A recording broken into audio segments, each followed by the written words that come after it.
अस्सलाम वालेकुम दोस्तों, बरखुरदारो। ये देखें, ये हसन ने जामनू उतारे हैं ऊपर से। ये है हसन हमारा बेटा। ये देखें, ये जामनू की तकसीम। जामनू मेरे ख्याल है तकरीबन 20 किलो या 30 किलो होंगे। चलो चलो मान लो मान नहीं ये जामनू है, तो अगर आपने भी खाने हैं तो आ जाओ। ये देखो तकसीम कर रहे हैं। इसमें कम है, इसमें ज्यादा है।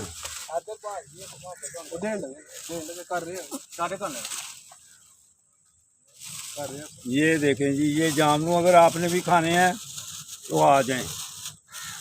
ये देखें जी, ये लो अपने अपने शाबल ले लो, मनु ना पाल लो जी, फाड़ लो, पकड़ लो जी, पकड़ लो। ये जामनू है जी, जिसने खाने हैं आ जाएं। मज़ेदार देसी जामनू।